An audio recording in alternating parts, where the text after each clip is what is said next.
Le premier traité signé entre les États-Unis d'Amérique et une tribu indienne fut en 1778 avec les Amérindiens du Delaware. En moins d'un siècle, un peu plus de 360 autres traités allaient suivre.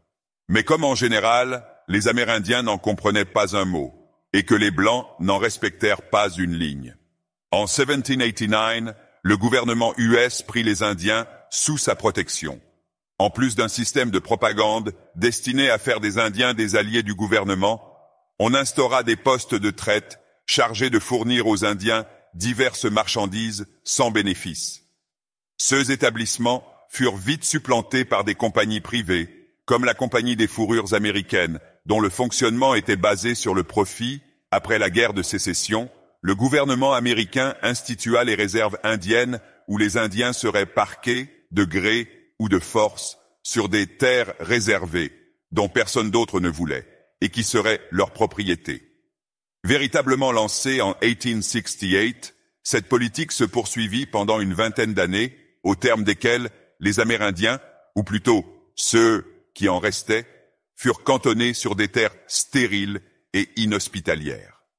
Durant toute cette période, les tribus amérindiennes, dont certaines constituaient de véritables nations et d'autres des groupes de nomades sans organisation, prirent le sentier de la guerre contre l'envahisseur blanc.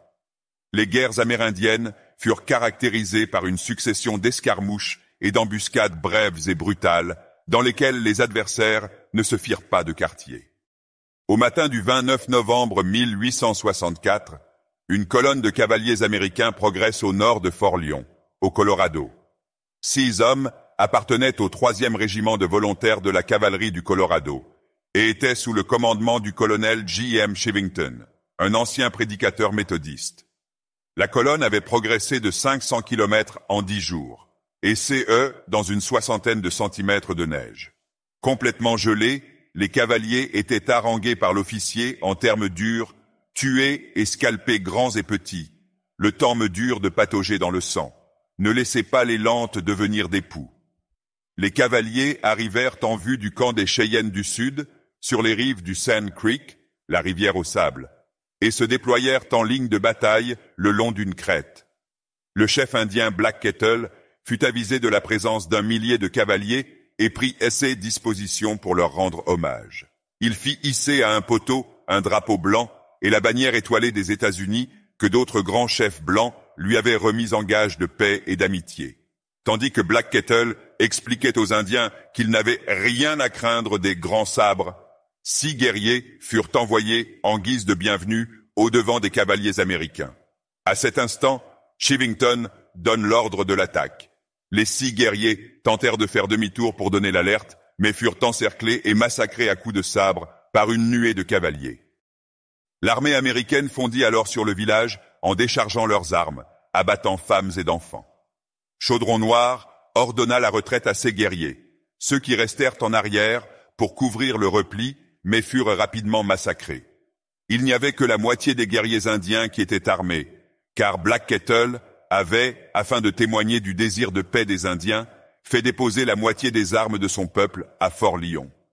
Lorsque les derniers guerriers se mirent à creuser le sable pour tenter une ultime résistance, 4 canons furent mis en batterie et les Amérindiens furent tués sur place. Les rares survivants furent poursuivis à plus de 10 kilomètres du village.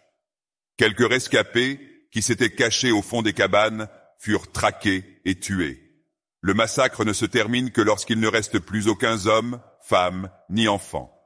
Les soldats se partagèrent les chevaux et les rares possessions découvertes dans leurs cabanes et leurs tentes avant d'incendier le village.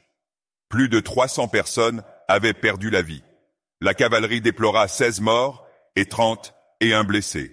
Les cavaliers emportèrent une centaine de scalps qui furent exposés à l'Opéra de Denver. Dans son rapport au gouverneur du Colorado, Chivington nota qu'il avait tué 500 Indiens, détruit 130 cabanes et capturé 600 mules et chevaux.